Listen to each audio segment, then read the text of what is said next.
Royal Challengers Bengaluru తమ కొత్త కెప్టెన్ను ప్రకటించింది. లాస్ట్ సీజన్ వరకు ఫాఫ్ డు ప్లెసిస్ టీంను నడిపించగా ఇప్పుడు కొత్త కెప్టెన్గా రజత్ పాటీదార్ను అనౌన్స్ చేసింది ఆర్సీబీ యాజమాన్యం.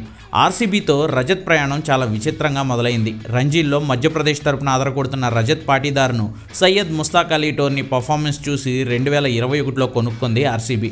4 మ్యాచ్ల్లో ఆడే ఛాన్స్ ఇచ్చినా ఆ సీజన్లో రజత్ చేసిన పరుగులు కేవలం 71 మాత్రమే. దీంతో ఆర్సీబీ 2022 సీజన్కి అతన్ని వేలంలో వదిలిపెట్టేసింది. పైగా ఆక్షన్లో రజత్ పాటీదార్ అమ్ముడు కూడా పోలేదు, అన్సోల్డ్గానే మిగిలిపోయాడు.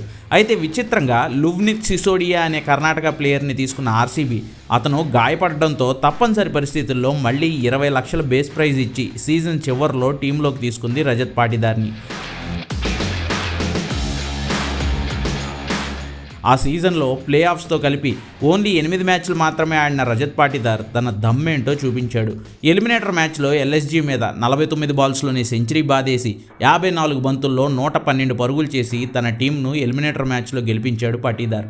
ప్లే ఆఫ్ స్టేజ్లో సెంచరీ బాదిన తొలి అన్క్యాప్డ్ ప్లేయర్గా ఐపీఎల్లో సరికొత్త రికార్డును సృష్టించాడు. ఆ సీజన్లో 55 యావరేజ్తో 157 స్ట్రైక్ రేట్తో 8 మ్యాచ్ల్లోనే 333 పరుగులు చేశాడు. 8 మ్యాచ్ల్లో ఓ సెంచరీ, 2 హాఫ్ సెంచరీలు బాదడంతో రజత్ మళ్ళీ వెనక్కి తిరిగి చూసుకోలేదు. 2023 సీజన్లో గాయం కారణంగా ఆడకపోయిన ఆర్సీబీ మాత్రం అతన్ని వదులుకోలేదు.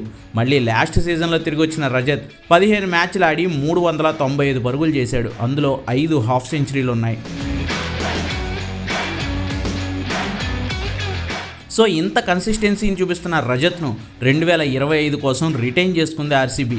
కోహ్లీ, యష్ దయాల్తో పాటు రజత్ను మాత్రమే అట్టిపెట్టుకుంది. ఇందుకోసం ఏకంగా పాటీదార్కు 11 కోట్ల రూపాయలను చెల్లించింది. ప్రస్తుతం 32 ఏళ్ల వయసులో పాటీదార్పై నమ్మకంతో కెప్టెన్సీ బాధ్యతలను అప్పగించింది ఆర్సీబీ. చూడాలి మరి Kumble, Dravid, Vettori, Pietersen, Kohli, Faf du Plessis లాంటి అంతర్జాతీయ పేరు మోసిన ఆటగాళ్లు సాధించలేకపోయినా ఈసాల కప్ నమ్మదే అద్భుతాన్ని పాటీదార్ అయినా సాధిస్తాడేమో.